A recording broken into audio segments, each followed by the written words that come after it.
Going live, going live, going live again, doing doing another test.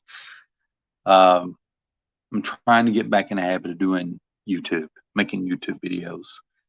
I haven't got everything quite figured out yet. It's probably not the best idea to make YouTube videos without a clue what you're going to do, when and where, and all this other stuff.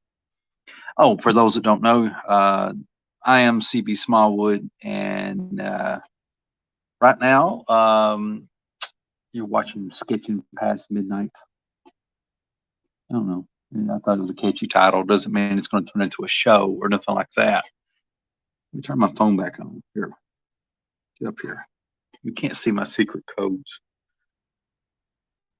All right. So I figured what I do is just sit here and draw a little bit. So I don't like wasting paper. I need to. It's kind of hard. I got a bunch of equipment in my way. You know, I got a light over here, and then I got this tripod thing over here. I could have got on Twitter, let everybody know that I was going live and whatnot, but I don't know. I just kind of just want to go live. That makes sense. Doesn't make a bit of sense, does it?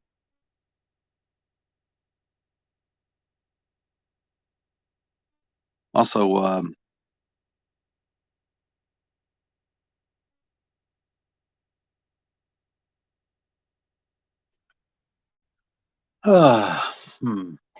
another one of these things is, you know, I haven't gotten a habit when it comes to going live of what is it, like getting the getting the links and stuff like that to share with people to let them know I'm on here, but that's okay.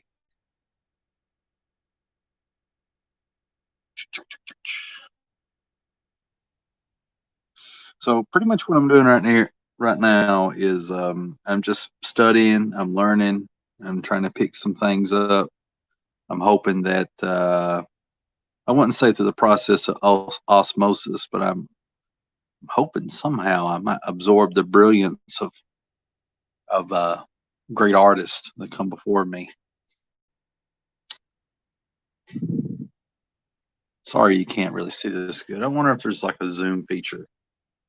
I don't know. I don't think there is. You just have to bear with me. Maybe if I just pull it up like that. Is it a little better?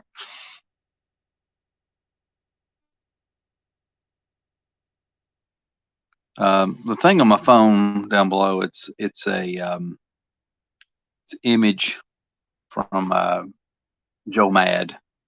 I can't pronounce Joe Mad's name though. I love this marker. It's double-ended. You got this traditional thick side, and then you got this really fine point thing, and it's just really cool. I always love Sharpies because you can just go in and do your thing, and everything shows up absolute black, you know. And the one bad trade-off is I had somebody tell me once that that these do fade over time, that they kind of get is it I guess like a yellowish kind of tint.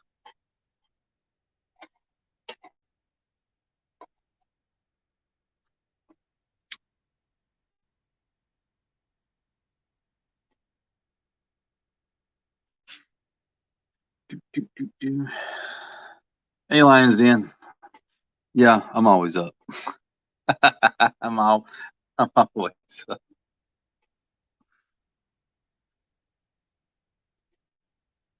You know, this is the optimum time for me. This is when everybody's asleep and I can just kind of work on my stuff, do my thing. Hey, Aaron. Not much. I'm basically sketching past midnight. That's kind of what I'm doing. It's like where I'm at. It's 3:34 a.m. and I'm just wanting to work on my art. I should be actually working on the double page spread thing of Wildcat. I really wasn't for sure if I wanted to go a certain route. Let me put this handy dandy, absolutely awesome double sided marker thing. I'll show you what I'm talking about if I can find it here. My handy dandy sketchbook.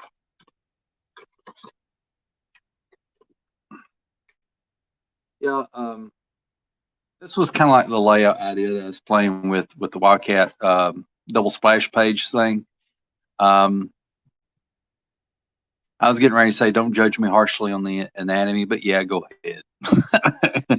I know it's bad, and I put it on the page, then I deserve a verbal burping. I deserve a verbal spanking.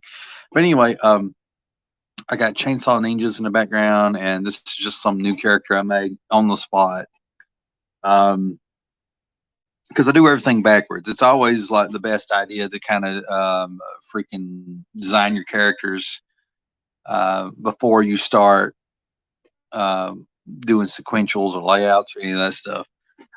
So I'm getting more in the habit of doing that, but I didn't do that here, and I might not use this guy. I don't know what I'll do, but I wanted to create a character that was a big baddie, that was kind of outlandish, over the top.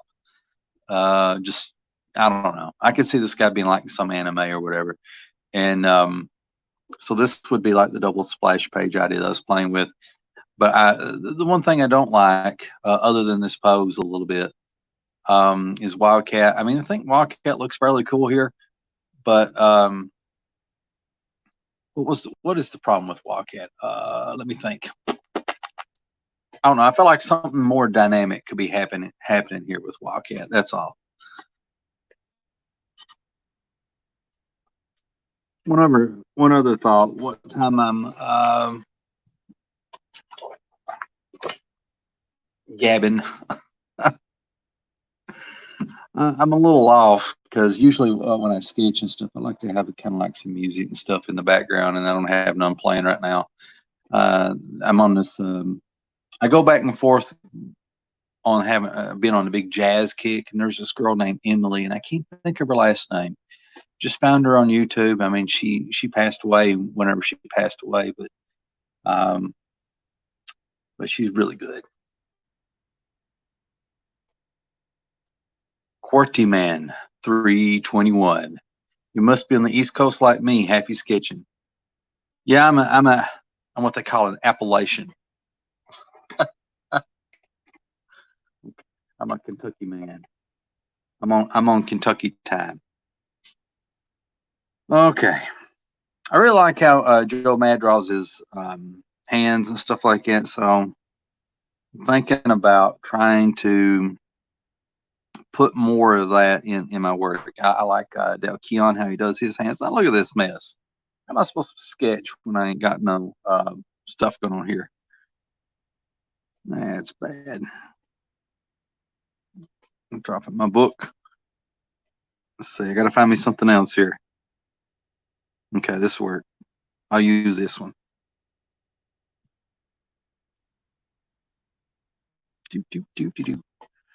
Okay.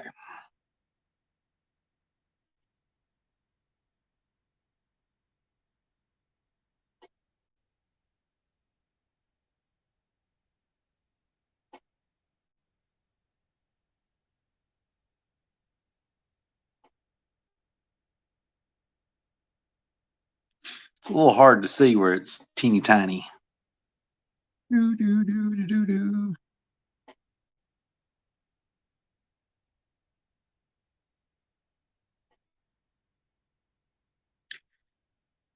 So, how's everybody doing? Hope everyone's doing okay, doing good.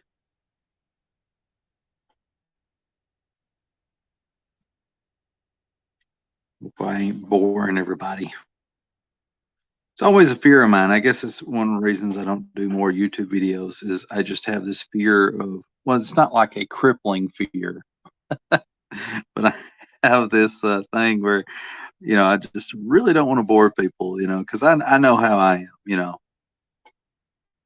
and I know how precious a commodity that time is.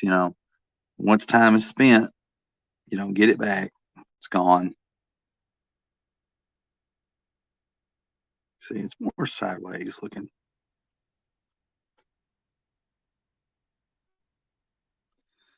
All right.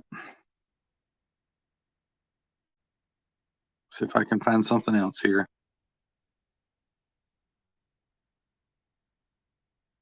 Need some good Joe Mad looking hands. Where are they at? Do do do do do do. I need some Joe Mad hands. I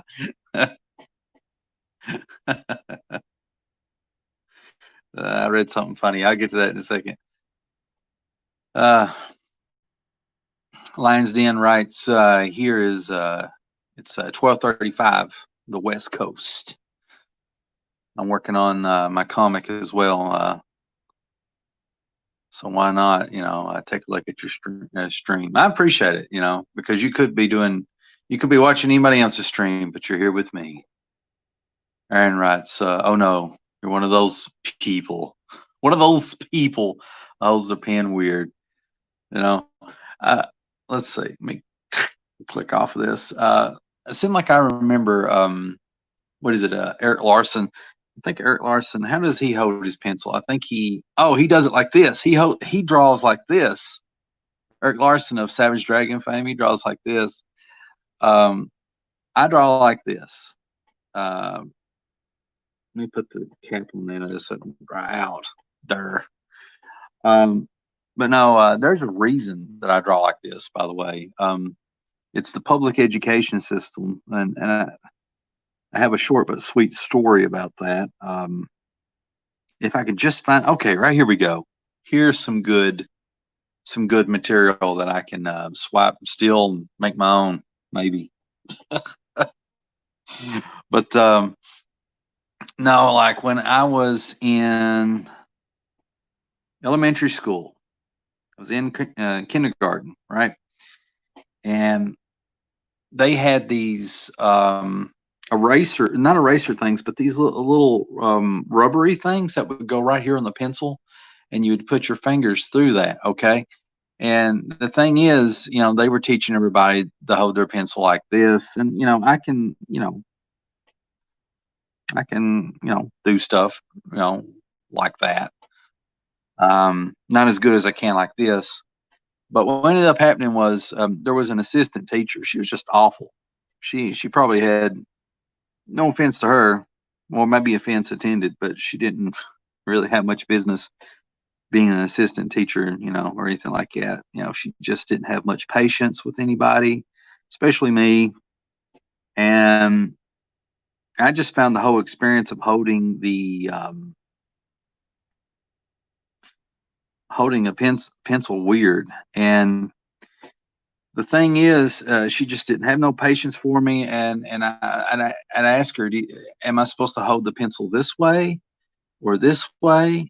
Or is it like this? Do I hold it like this? This is in kindergarten, and it was a real struggle. And she just like grabbed my hand, and one of the last ways that I had the pencil was like this. She's like that. And she just walked off. And I've been drawing, been doing that ever since. But I think the problem with that is, I was left-handed.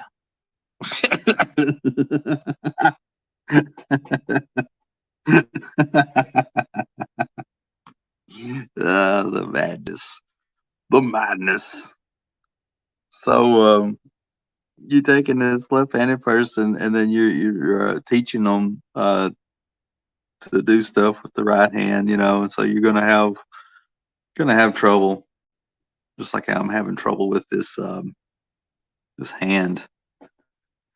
I haven't quite got the vibe yet of these Joe Mad hands. It's kind of a blockish type of thing, he's got going on here. So I'm just going to go ahead and kind of spot where I want my blacks to go. So these will be exposed since he's kind of got that like that on the freaking, and he's drawing there. Well, you can't see. Maybe if I blow it up, help you out. I'm sorry, everything's really far away. The Zoom feature is not. I ain't got everything all figured out with my streaming. Okay. Okay.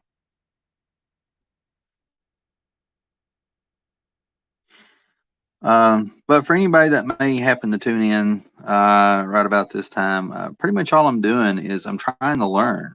That's trying to figure out how people that I like and admire do what it is that they do and get better and just really the best way to get better is just to draw. Just to keep drawing, find something to draw. If you feel uninspired, just draw something. Just draw anything. There is a movie. What is this movie called? It has Sean Connery in it, and it came out around. Is it Saving Fisher? Something Fisher? I can't remember. It came out around the same time as Good Will Hunting. Like every year they have these movies. Well, every other year they have these movies that come out, and it's usually like two movies that copy one another. There's like Armageddon, and then there was Deep Impact, Tornado, and Twister. I don't know. One of the last ones was I think it was like Axel. It was like some type of Axel dog, and then I can't remember what the other movie was. See, Axel was about a robot dog and this kid, and then they had like a Stone Age version of this kid with some wolf or whatever. But anyway, I kind of got sidetracked there. But the point is, what is the point? I think about it. I don't even remember what I was talking about now. Is that bad? That is bad. I'll think about it here in a second. Oh. No, I don't think any of you have a clue what I'm talking about. Okay. I'll bring it back full circle, I promise. But there was a movie with Sean Connery in it. Came out around the same time as Good Will Hunting, I think. Not a lot of people know about it. And I can't remember what this movie's called, but basically it's about inner city youth, this movie is, okay? And there's this kid who gets dared or whatever to break into Sean Connery's apartment and try to take something. And he happens to be very intelligent and I don't know. He wants to be, he's into writing. He wants to be an author. And lo and behold, it turns out that Sean Connery's character. Oh, I didn't see the rest of this finger. Okay. That Sean Connery's character is a very, very famous writer who basically wrote one book, but it was like the greatest book of all time. So he didn't write anything else. And so Sean Connery becomes the mentor to this inner city youth or whatever, who's good kid, but is starting to get into trouble a little bit, that sort of thing. And the cool thing about that movie, one of the biggest takeaways that I got from it is that he told basically he made that kid, after he caught him stealing, he kind of forced him to hang around and do chores and stuff for him. And then they kind of build a friendship. I'm leaving a lot out, okay? But they built a friendship up, and Sean Connery started teaching this kid how to write. He set the kid down at the typewriter, and he said, "Start writing." He's like, "I don't know what to write." And he's like, "Well, write anything." He's like, "I don't know where to start." And so what Sean Connery does is he hands him his own book that he'd written, and he says, "Here, just start copying." And he's like, this ain't word for word, but ain't that like plagiarism and stuff like that? He says, no, that's not the point. He told that kid to start writing, start copying that book. But at some point, as he's working on that book, he'll want to take a different path, and he'll start to use his own words. And I'm not really doing it justice, but that really stuck with me. I thought that was really cool. The idea that we take the greats that came before us, and we take what they give us, and we mimic it. But at some point in the process of the mimicking, we have something to say, and then we kind of deviate from that, and then those words become our own all of a sudden. I wished I could elaborate better on that, but that's kind of like my big takeaway from it. It's pretty cool, or at least I think it's pretty cool. All right, I think this Joe Madhan came out pretty good, so let's do another one. Let's see, I don't want to waste my paper.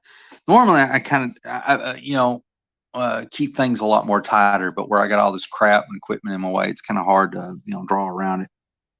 It don't matter. Wherever. I'll just have to go down the middle of the page, I guess. It is what it is.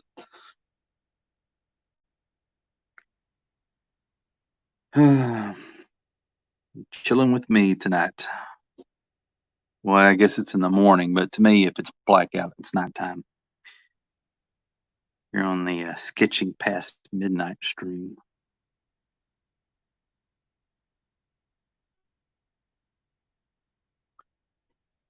I tell you, some stuff that's good to draw to is I like to listen to a show called Coast to Coast AM. I don't know if you've heard of that or not, but Coast to Coast AM, for those that don't know, is a show that basically is about cryptids, stuff like Bigfoot, Loch Ness monster, UFOs, stuff like that, aliens, paranormal activity like ghosts and such, and just weird, unusual things, And Coast to Coast AM has been around for a while, and let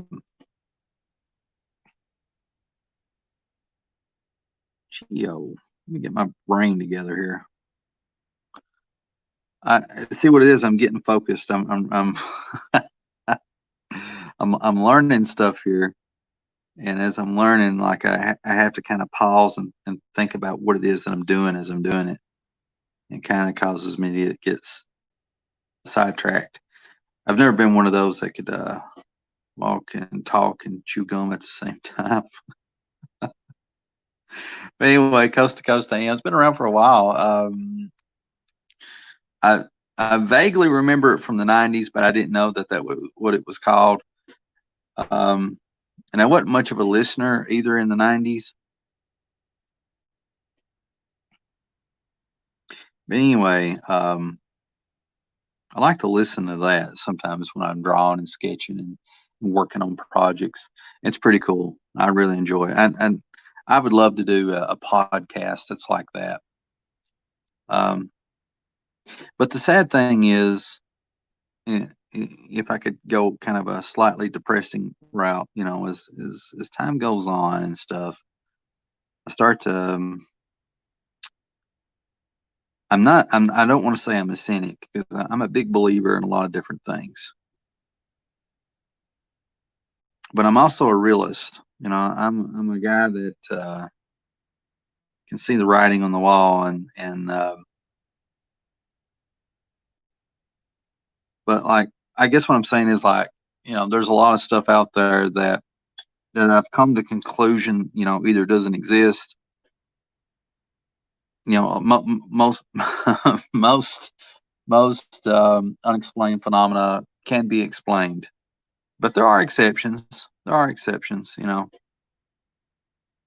I still enjoy listening to Coast AM, and then I really enjoy the listeners that call into these shows, because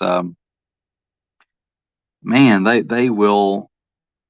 they add to the show. You know, you got some people that sincerely experience very, very interesting, you know, phenomena, and then you got other people that will call into the show and they'll just lie their butt off. But it's the most entertaining lies of all time. And I don't want to ruin it for anybody that's really big believers in that stuff, but I'll give you one example of something that um, was really big for, I don't know, over a decade.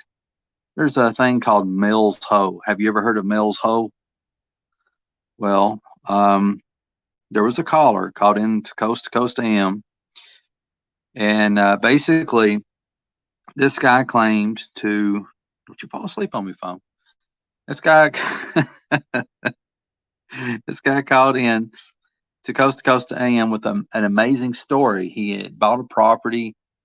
There's an old farm, and there's this big hole, and everybody just throws their junk in it, and you never hear anything hit the bottom.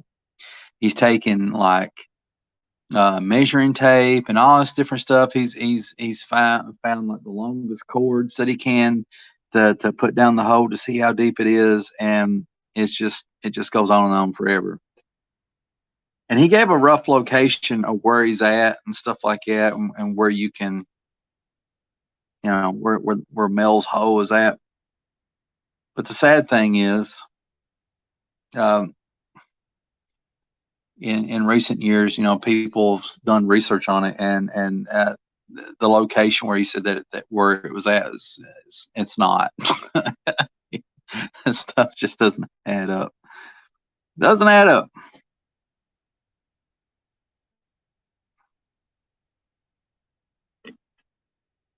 So stuff like it's always disappointing, you know. Mysterious holes in the ground that are seemingly like an endless bottomless pit.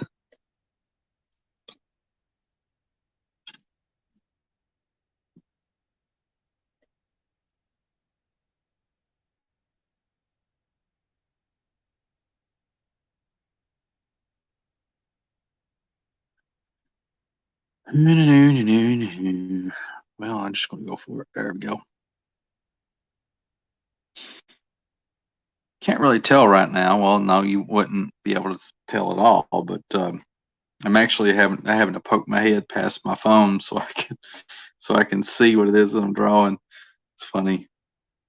It's like drawing with mud on your windshield. No, or like driving uh, with mud on your windshield. You have to kind of poke your head out the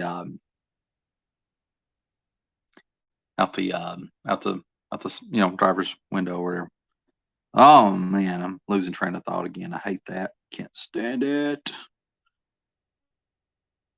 Oh gosh, what a hand is this? What savage murder I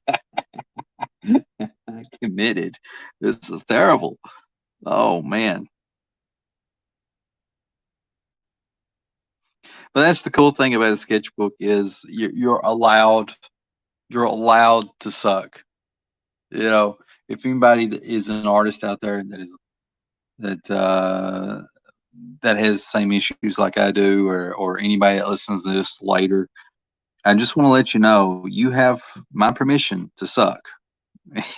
That sounds bad, but the thing is, you know, when it comes to sketchbooks and a lot of stuff like that, or writing or coloring or lettering, it doesn't matter. You know, you get really, I don't know if you're all like me, I get really uptight because when you get like a new sketchbook or anything like that, it's perfect. It's in perfect condition. The only thing that can ruin it is you or is me, you know. And the thing is, you know, you have to kind of work past that fear. You know, you have to understand. See, that's a too big of a. See over here, it's tighter, and I got it. You know what I'm going to do? I'm going to break the laws of man. He's going to get an extra finger. I don't care. Just make this thicker. So anyway, I lost the train of thought again. Oh, yeah. Permission to suck. Permission to be terrible. Okay. And what I mean is, you know, a lot of these sketchbooks and notebooks and stuff like that are like in pristine condition, and sometimes you'll have like a really fancy sketchbook, and you just really don't want to mess it up. And one of the worst things you can do is you could go and watch these YouTube videos of people that have sketchbooks. Oh my gosh, these people, like, I don't know what, I don't, I think they have a different definition of a sketchbook than I do. This slop that I'm putting down right now, this is a sketchbook. But these other people, if you look up sketchbook, it's not sketchbook tours. What would you call it? Sketchbook, whatever, review, sketchbook something, whatever. But people will flip through their sketchbook on YouTube, and each and every page is just a beautiful, amazing work of art, and it's so intimidating. And when you see stuff like that, it makes you, uh, it it helps to build this apprehension in you about even attempting to draw anything. But the thing is, in order to have a masterpiece, in order to be the artist that you want to be, the writer, the colorist, the letterer, or whatever, you first, you know, you have to put the crappy drawings in the sketchbook, because if you don't put the crappy drawings in the sketchbook, the crappy drawings will be in the comic book. You know, same thing. If you're writing a comic, if you don't put the crappy writing in your notes or in your laptop, then the crappy writing will be in the comic. So don't be afraid, my friends. Don't be like me. Don't be afraid to put crap on a page. You have to work through the crap first. Yeah, I give you permission to be terrible. You have to work through that first, and then, you know, the awesomeness comes out. Mm. I say these things. I mean, you all know this stuff. You all know this stuff. But I say this to anyone that doesn't know it, you know, because, you know, I wished, you know, in some ways I had a mentor that could have helped explain a lot of these things to me many, many years ago. So that way I wouldn't have wasted a lot of time, you know. But long story short, the purpose of a sketchbook is to just put your sketches in it and learn and push yourself, draw things that you're not comfortable with, and that you haven't drawn before, and try to figure stuff out. And you know, this is a lot tighter than how it was before. Yeah, I'm gumming it up. I'm gumming it up real bad. Oh boy. You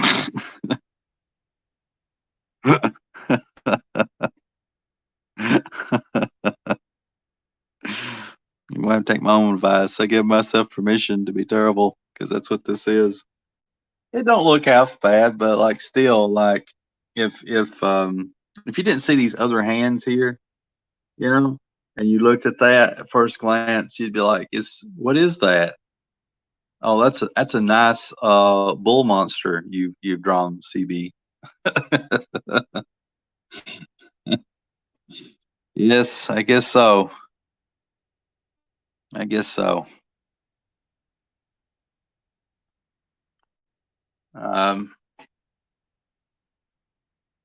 see, Aaron writes in reference to when I was talking about Mel's hole from Coast to Coast AM, the mysterious hole where like you could just throw stuff in and things just disappear. Aaron writes, I think that hole is located in my daughter's ear.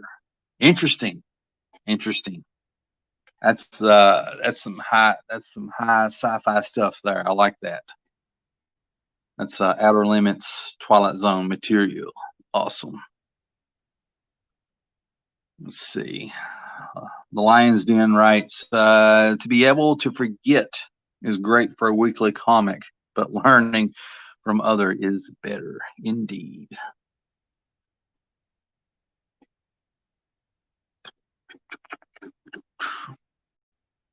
All right.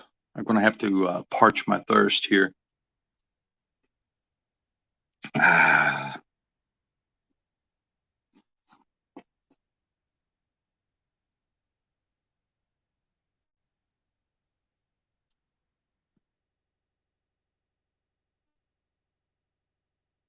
Just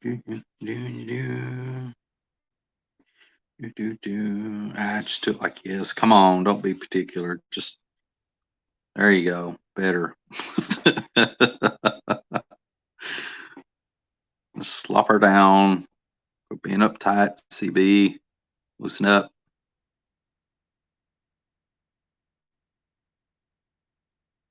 See what it is. I'm going to blame you all. I'm going to say that it's your all's fault. You're intimidating me, making me feel insecure. That's who I'm going to blame. Dang it. So, see, he makes his thumbs look all natural, and mine is just, yeah, whatever. I'll figure it out.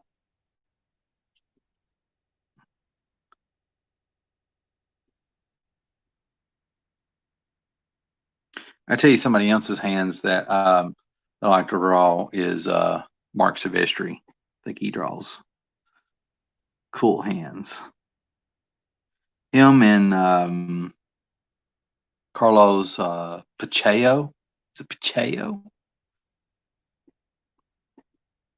I'm very, very terrible with names. I don't know if I told the story before, but I'll tell it again. Growing up in Appalachia, you didn't have a lot of comic book conventions nearby like how there is out in the West and East Coast, and we didn't have any really, honestly, growing up. And so, Wizard magazine was the thing. Yeah, oh, I love Wizard magazine. Wizard magazine is awesome. I wish it would come back. I wish somebody would either the English is leaving me. I wish they'd either bring Wizard back or somebody else fill the void, because there is a void. Now, a lot of people's going to say that it's like, hey, well, all the news that would go in such a magazine would be old, because this is a digital age. Everything's instantaneous now. But see, that's not the point. What would save it is not the news, is like going in depth in the news. You know what I mean? It's sort of like having interviews with writers, artists, letters, colors, inkers, and editors, having art lessons and Photoshop lessons and whatever else in the magazine would and then I guess a price guide too, but I never bought Wizard for the price guide. Trying to remember what my original point was. I do that a lot. But I'll come back to whatever that original point was. I'll think of it here in a second. But basically, I've even thought about doing my own comics magazine, because there's a lot going on right now, a lot of talented people that are not getting the coverage that they deserve. I'm not referring to myself, though. I would like to think I would fit into that, but that's just me being vain. But there's a lot of super talented people that really deserve to have spotlight put on them and their books and stuff like that. And phone went dead. Let me enter my secret code. I don't know why I'm hiding my phone from the screen from, and then well, heck, I don't know. Maybe somebody could hack my phone.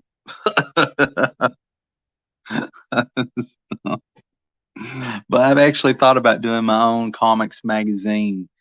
But I would have to find I don't know. I feel like anywhere from 6 to 10 people to help write articles. And I guess I would just kind of throw everything together, I would do the layouts and stuff, but I kind of just, that's kind of like an idea that I got in my back pocket, but I already got a name for it and everything like that, just in case that day ever comes. But I wish somebody would create a Wizard magazine and kind of bring it to life and stuff. We really need it, really bad. Wizard was so important to stuff like Valiant and Image and Malibu. and of course Marvel and DC, but it really helped those guys out more than anything, and helped the comic industry as a whole. But anyway, I think I remember what my original point was. So, um, growing up, there was no major conventions or any comic book conventions nearby, and so, gosh, how did I mangle that up so badly? Talking, I guess. I'm just talking. So growing up, you got a taste of the outside world through Wizard magazine. That's how you knew that there was such a thing as conventions and all this awesome stuff.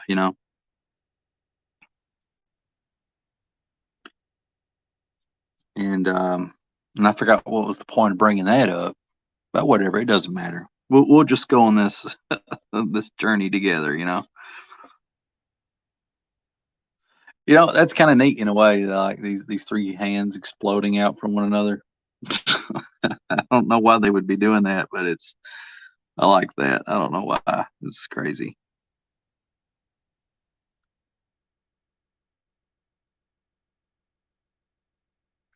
Do, do, do.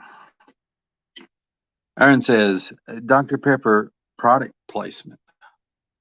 Well, we all know that I am, of course, a bologna sandwich millionaire, and you know, wherever you can get income coming in, it's what you got to do.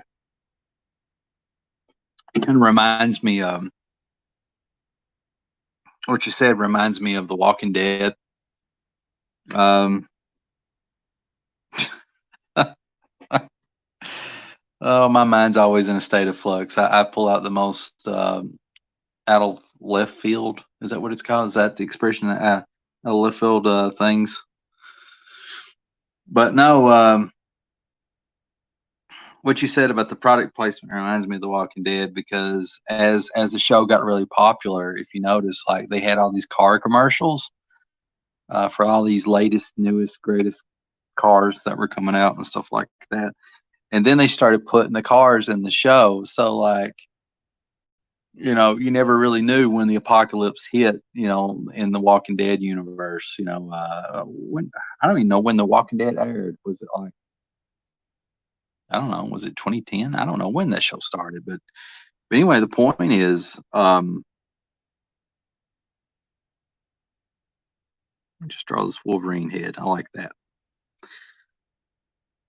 Do do do. But oh yeah, product placement.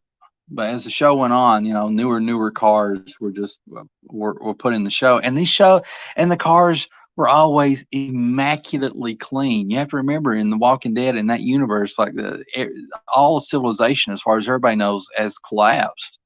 So these cars have been sitting there for hypothetically years, or at least a year and a half. So they should be covered with dust, and if they're parked under trees and crap like that, there's because I think it was in Alabama or Georgia where they was at. And so if you park under trees, like the there's certain things that fall off trees. I'm not talking about leaves, but we could say leaves that will stick to your car, and it's really nasty stuff. And these cars were clean and immaculate. And something else, kind of hurting the world of The Walking Dead was the freaking gas. I can't remember how long gas is good for. I'm not sure. Gas might be good for a year. Maybe stretching it. I don't know. I think so. Maybe. But I don't know. Let's see. Now this is the fun part. This is what I enjoy doing. I like drawing faces. I think that's cool. Already sort of messing up, but that's okay, because I don't care.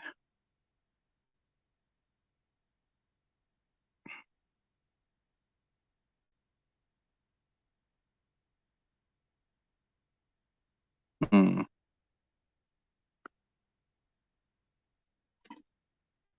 Kind of just have to roll with it. Aaron writes, well, first let me give some context for you, Mike, just tuning in. Um, I was talking about Wizard Magazine earlier, about like the greatness of Wizard Magazine and how it was cool and it taught you how to draw stuff and everything like that. Aaron writes, that's how I learned about Cyberfrog, Wizard Magazine. You know what? That's how I learned about it too. The other thing that related to Cyberfrog,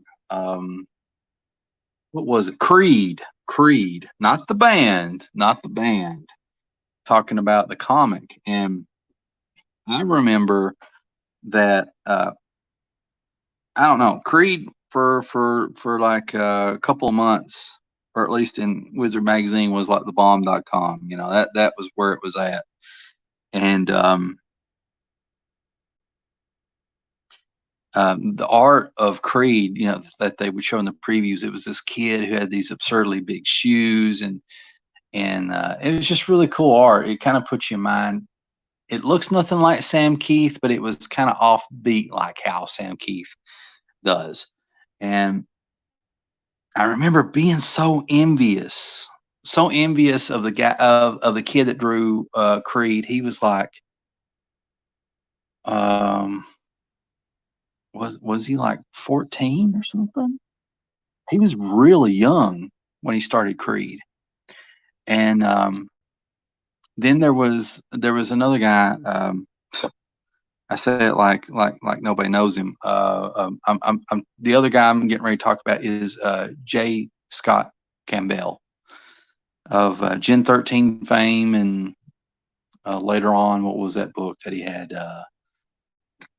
all those ladies in it? You know, it was kind of like a James Bondy thing. Action Girls, Danger Girl, that guy. Well, when freaking J. Scott Campbell first got started, he I think working for Wildstorm or whatever, he was about 15 or 16 years old. And I guess the reason I bring this stuff up is like, growing up, reading all that stuff, that was that was something that really poured on the pressure, because I was at this time when I was learning about these guys, I was probably like 17, somewhere in there. And that made me feel like I was really, really behind the curve. And the older I got, the more it makes you kind of feel like you're a failure. You know what I mean? Because these guys broke in when they're like such and such age, and here I am, getting older and not doing anything. Which, that was partially my fault, but in a sense of not being more disciplined, I guess. I gotta have that discipline.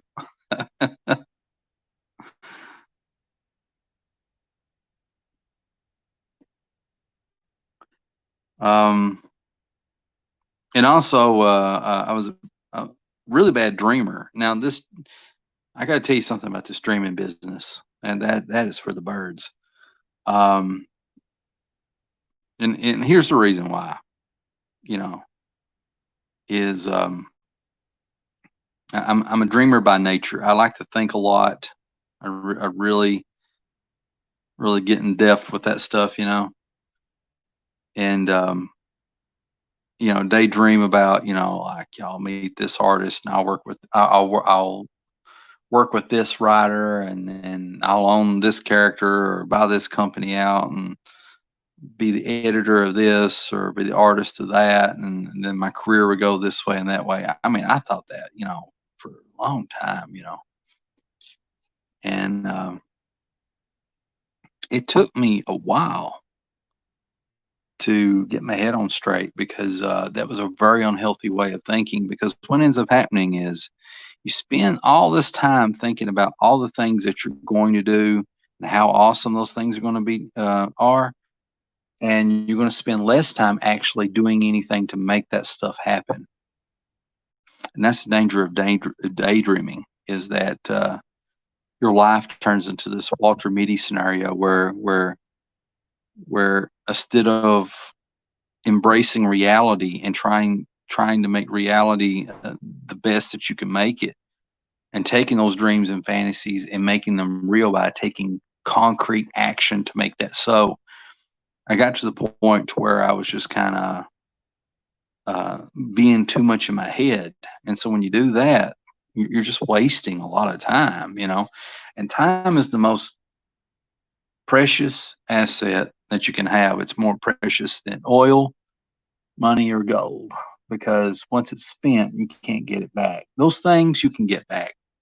Now, some people say, oil and stuff like that will run out one day. Well, we can make more oil. I think there's like weird new oils that they can make, like from not plankton, but like some type of bacteria and something else. What is that green stuff? Not moss, algae. I think they can make it. I don't know. We're always coming up with new innovative things, but the one thing that we can't make more of is time. Getting all sad here, but I'm not trying to make you all sad. Just espousing my own personal. Oh God, what did I do that for? That was dumb. That was bad. I don't know. Saw that. Do do do do do do do do.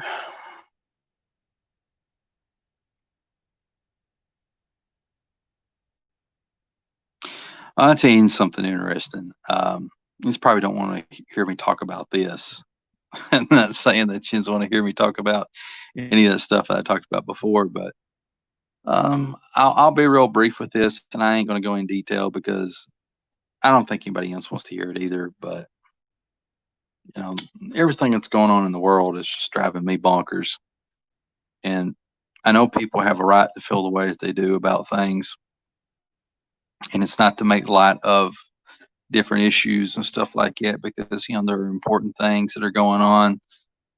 Some things that need to happen, other stuff that don't, and just more or less everybody just needs to talk with one another. But like between the rioting and the whole Wuhan stuff, well, I guess it doesn't matter about being demonetized, because if you say COVID-19, freaking YouTube won't promote your video. But the COVID stuff, and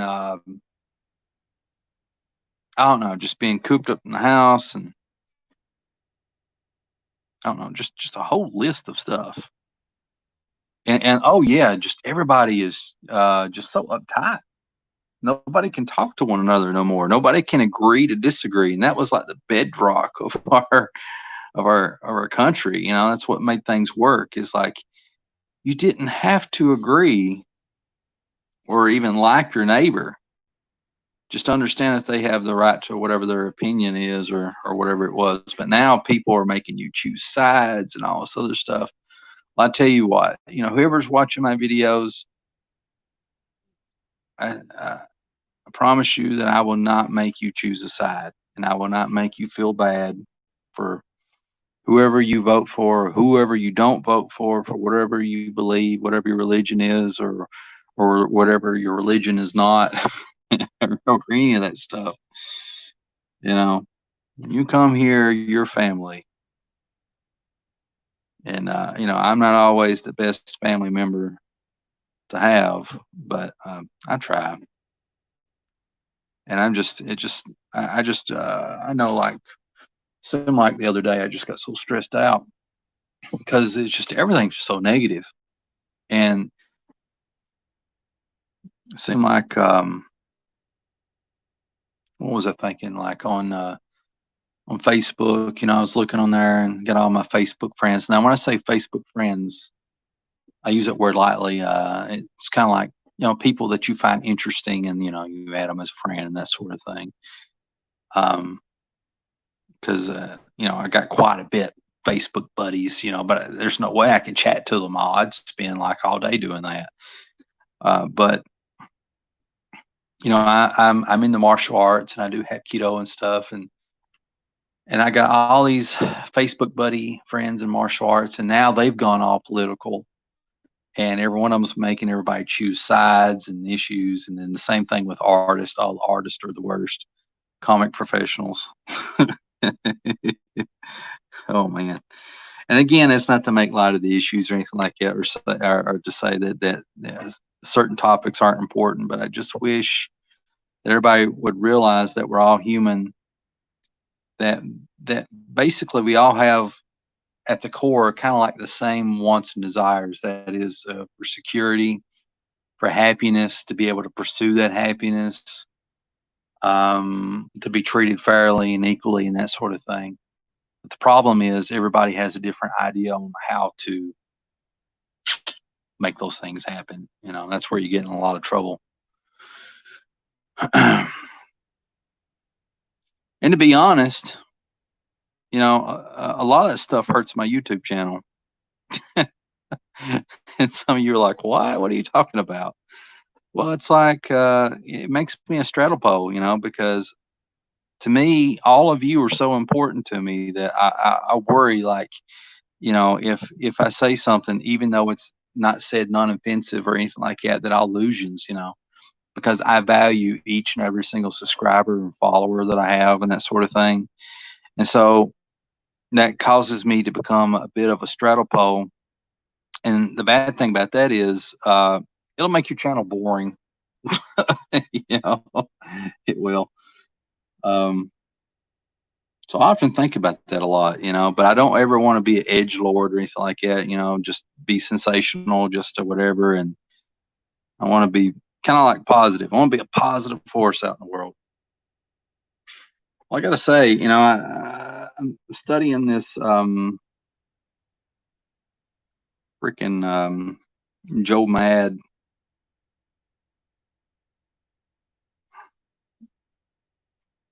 Wolverine here. Didn't quite turn out like it, but that's not the idea, because I would end up morphing it anyway into kind of like my own thing. Obviously, his Wolverine looks better, so that's okay. Let me tinker with this just a little bit more, see if I can pimp it out here.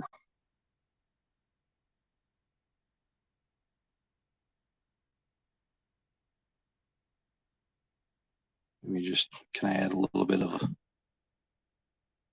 trying to McFarlane it up here, but the way I did these lines on his chin, you can't really tell. Help you out here. But the way I dotted this chin there, it kind of mucked it up a little bit. That's okay. Sketchbook.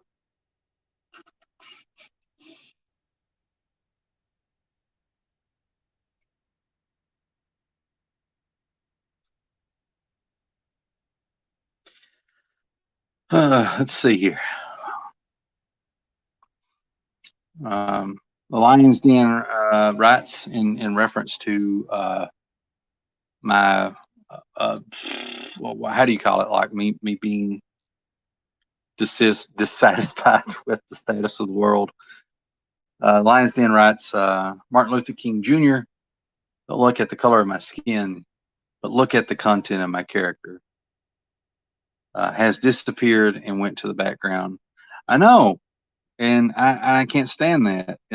Me personally, I just really can't stand that. I don't understand why. I do understand why things happen, but I don't want to get into that because, but I will say this, that I just feel like I don't understand, or I do understand. I just wish everybody would remember that message that Martin Luther King had. It's about the character. That's the main thing that matters, is the character of the person. Who you are, how you conduct yourself around other human beings. That's the stuff right there. And I ended up drawing this Hulk hand again, but I just saw some stuff here that, I was thinking, maybe the code to doing the Joe Mad kind of Hulkish hand, maybe the code is this. because you can break things down and kind of figure out how to draw them. Let's do a wavy thing here, and then let's go ahead and get our circles in. Let's draw some bones, baby. Ooh, that's a little too. Let's make the bones just a little fatter here. Like basically, Scooby Snacks. I'm drawing Scooby Snacks. That's what I'm drawing right now. So you kind of draw blocks, and you break those blocks down into Scooby Snacks, and you come over here. I'm gonna put this here. Oh my gosh, look at this. Are you seeing this? You guys seeing this? Look how brilliant I am. Look at this. I have just decoded. You hear me, Joe Mad? I figured you out. We'll steal from you now. Your art belongs to me. I just decoded Joe Mad. Look at that. Look at that. Yes. I'm loving it. Joe Mad Fingers is Scooby Snacks. Oh my gosh. Because Scooby Snacks are shaped kind of like, well, I think a Scooby Snack's more like this. Just a regular kind of shape like that. But I thought they were shaped more like little bone biscuit things, but whatever.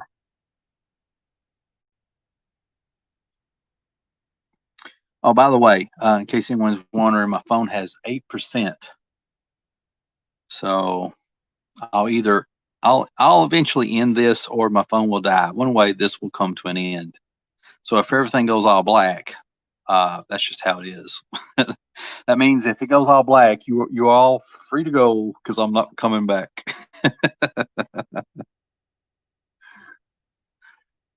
Yes, yes, loving this. This is great. Yes, I need to draw Scooby Snacks. Love it.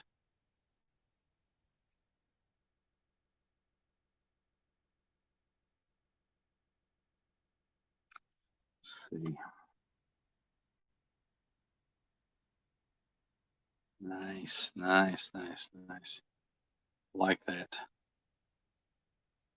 I'm going to talk to you now in a soothing voice, sort of like Bob Ross. I'm going to put a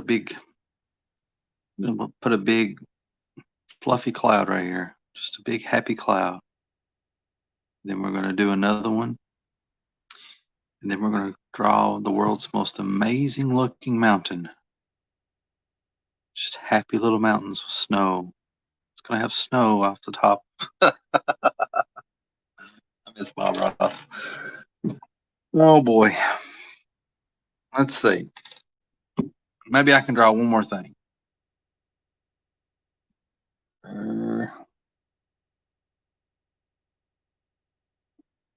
me get out of that. I love Pinterest. By the way, if you're an artist, well, heck, even if you're a writer, uh, get you a Pinterest. Okay, there's just so much reference here. I mean, you can't go wrong. You just can't go wrong. Pinterest has everything. Uh, Pinterest has more images than Google Images. Okay, you can find a lot of awesome reference here. A lot of new artists that maybe you haven't heard of. So get you a Pinterest. I hate this yellow tint. It's my phone that's doing that.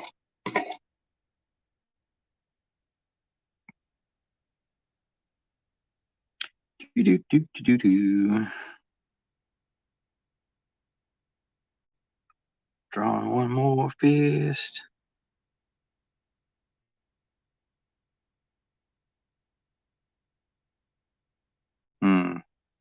Let's try the Scooby Snack.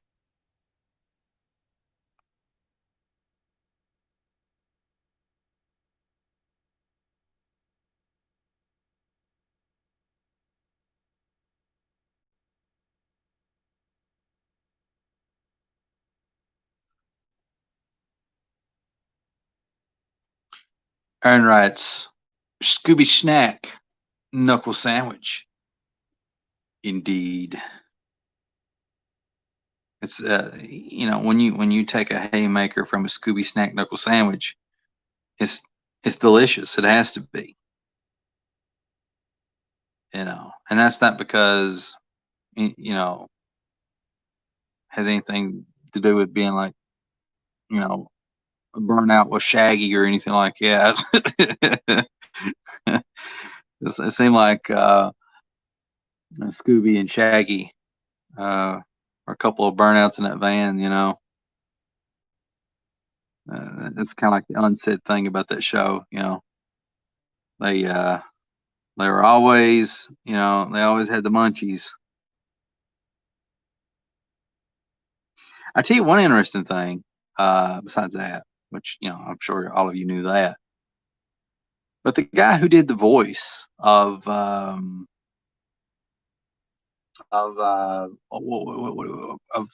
Shaggy, the guy who did the voice of Shaggy, he was a radio DJ, and he was Casey Kasem. This is Casey Kasem top 10. I can't remember what it was, but he had a very distinct voice. I think he was originally he might have been Iranian, by birth or whatever. I don't know, whatever, it doesn't matter. But Casey Kasem, was the voice of Scooby-Doo. Well, not Scooby-Doo, but Shaggy, sorry. And, in the last years of his life, he went through the same thing that Stan Lee went through.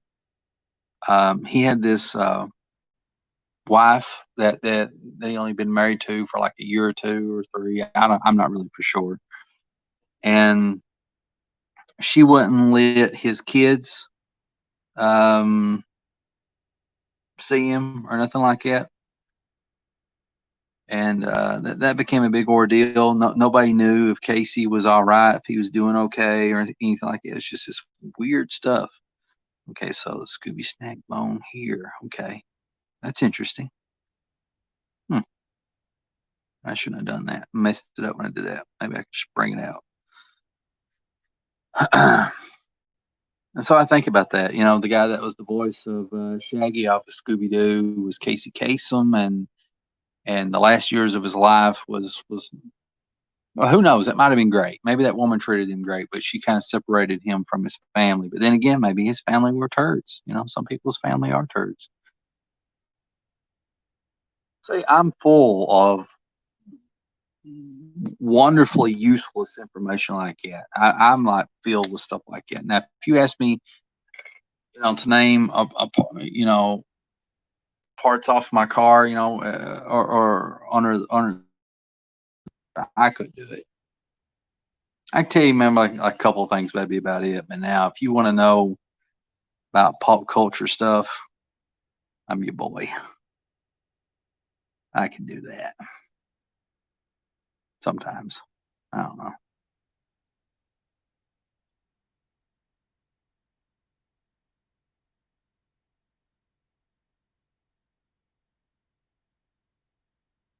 All right. Whoa, everything's getting dim here. So my phone's getting ready to die. It's at 4%. So I think this is the end of the show. So we'll say my goodbyes. I really appreciate everybody for sticking with me through this vlog, to this live broadcast. I hope you had fun. I hope you're doing well and okay wherever you're at and whatever you're doing. Shout out to my good friends Aaron and Lions Den there, and Dave Hingley. Where you been hiding that, Dave? I did a whole show, brother. I got 3% left on my phone. It's getting ready to die. ACB, great to see you back on YouTube again. Thank you. I want to do more YouTube videos. It's just I just have. Oh, I got 2% now. I got to wrap this up. But all kinds of great stuff I talked about midway through the show. So be sure to rewind this bad boy back and whatever. But I love y'all. I appreciate you sticking through this video. And I really, I'll try to do another one of these very soon again. And so take care wherever you're at. I know the world's very negative right now. So, just turn off your social media, go outside, walk around, everything be all right. Thank you, my loyal, royal, faithful crew that stay faithful and true. Until next time, as CB Smallwood, and I will see you in the next video.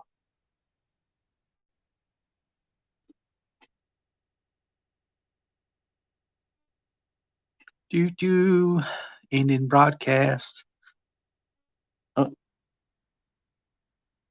Oh, my phone just died.